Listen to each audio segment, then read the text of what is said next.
Well, it appears that the time has come once more. The plans for the upcoming banners in Genshin Impact have changed quite a bit, especially with the new regional banner which was added by miHoYo in version 4.5. Anyway, I wanted to give you a heads up so you can plan your pulls wisely with the limited Primogems we'll be receiving. Hopefully, you'll have enough Primogems to wish for your favorite characters. Before we dive in, as always, here's a calendar to keep track of when each patch is dropping if you're curious. Just keep in mind that the dates might change depending on whether miHoYo decides to delay or shorten a patch. Now, let's start with the update 4.6. As you already know, Arlecchino will be the new character introduced in this patch. We've already caught a glimpse of her drip marketing, and oh boy does her burst look good. In my opinion, it's one of the most visually stunning bursts I've seen. If you're curious to see her burst or gameplay, you can search for it on Twitter or X. You'll find plenty of videos there. Unfortunately, I can't post it here, as you know. But anyway, alongside Arlecchino will be Liney's rerun. I've already explained why I believe he's getting a banner in this patch in my previous video. Several trusted leakers have hinted at his rerun, and it makes sense given that he's getting a banner alongside Arlecchino. Moreover, he plays a significant role in Arlecchino's story. Many players have been waiting for his banner. If you're one of them, you can expect him to rerun alongside Arlecchino in the first phase of version 4.6. For the second phase, you can expect the rerun of Baizhu and Wanderer. I know no one was expecting them to rerun in version 4.6, especially Baizhu. He had a banner in version 4.2 alongside Furina. I don't know why he is getting a banner in version 4.6. This information was from a trusted source named HXG Deluxe. Remember, it's still subject to change. For the chronicled banner featured in this patch is still a mystery.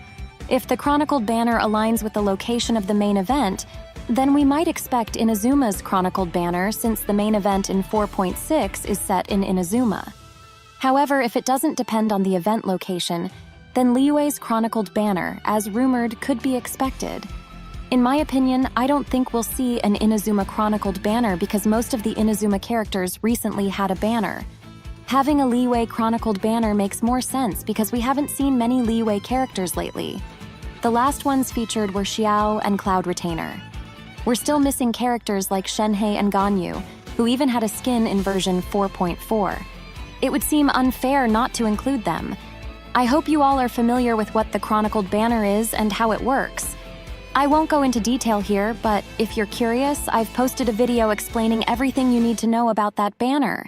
So, having Liyue's chronicled banner makes more sense. But anyway, let's talk about version 4.7. There will be 2 new characters introduced, Clorinde, a 5-star Electro Sword user, and Sigwin, rumored to be a 5-star Hydro Bow character, possibly a healer. Keep in mind that Sigwin's rarity is just speculation for now, since we know nothing about her. For Clorinde, she already did some actions in the Archon quest. We saw she had an Electrovision and was wielding a sword. We'll likely see gameplay leaks for Clorinde and Sigwin shortly after version 4.6 goes live. I don't know why miHoYo is releasing them this late, even though they were one of the first characters we met in Fontaine. Many players are eagerly awaiting for their arrival, especially Clorinde, which isn't surprising. I mean, come on, almost the entire community is waiting for her, and I bet miHoYo knows that. Such a sneaky move by them. But anyways, Clorinde and Sigewin will both be the new 5-star characters in version 4.7. Sethos might get his first banner in this version. I don't know if this rumor is true or not.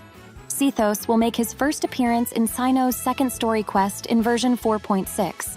According to Mero, a trusted source, Sethos is slated to have his first banner in a 4.x patch, specifically in the Fontaine patches.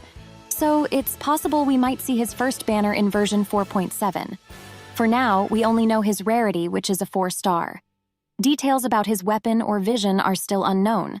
However, he might make an appearance in this patch or in version 4.8. Furina will also have her first rerun in version 4.7.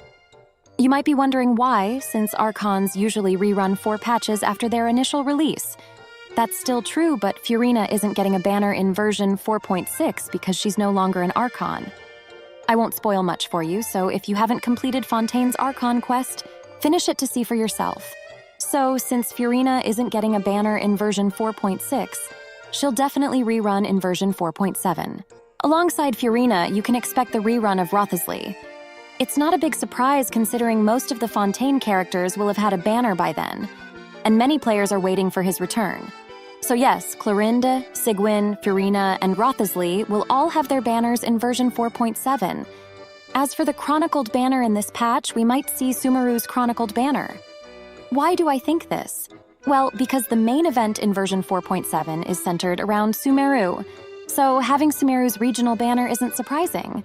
Additionally, we're missing characters like Nilou, Alhaitham, and Cyno. Remember, the chronicled banner only features characters who have had 3 or more banners. I believe both Alhaitham and Nilou have only had 2 banners so far, so they won't be featured in this chronicled banner. Instead, we'll likely see characters like Tignari, Deya, Cyno, Baiju, and Wanderer.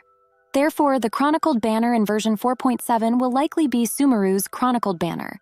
For version 4.8, it seems we'll only see 2 new characters, both of them being 4 stars. Emily was initially planned for version 4.8, but according to the latest information, she won't be featured in 4.x versions. This means we'll only see her after the Fontaine patches have ended. Instead, we'll encounter a male character from Fontaine, described as having a medium-sized body similar to Cyno's, Tignari's, and Venti's. Unfortunately, we don't know anything about his vision, weapon, or name, only his rarity. Additionally, there's a mummy girl expected to be introduced in Cyno's second story quest. She comes from Sumeru's desert area, but all we know about her is her name and rarity, nothing else sadly. Hopefully, we will learn a lot about her in Cyno's second story quest. Moving on to the 5-star characters featured in version 4.8, they're all reruns. Navia will have her first rerun, while Nilou and Alhaitham will each have their third. There's also the potential for Cloud Retainer's first rerun. Navia's rerun isn't surprising since she had her first banner in version 4.3. As for Nilou and Alhaitham, if Wriothesley doesn't rerun in version 4.7, then either Nilou or Alhaitham will. Otherwise, we can expect both of them to have banners in version 4.8. As for Cloud Retainer, it's logical given MiHoYo's pattern of giving all newly released characters at least 1 rerun before their region patches end. For the chronicled banner in this patch, it's challenging to predict. If we don't get an Inazuma chronicled banner in version 4.6, then it's likely we'll see it in version 4.8. The same applies to Liyue's chronicled banner. If it doesn't appear in version 4.6, then we'll probably see it in version 4.8. However, I doubt MiHoYo will make us wait too long for characters like Ganyu and Shenhe. So it's more likely that we'll see an Inazuma chronicled banner in version 4.8. That wraps up the final version for the Fontaine patches. Next, we'll move on to the Natlan patches, where we'll encounter many new faces, mechanics, gameplay elements, and much more. But anyways, so these are all the updates to the 4.6 till 4.8 banners roadmap. Let me know what you think about it and who you are pulling for in the comments below. Until next time.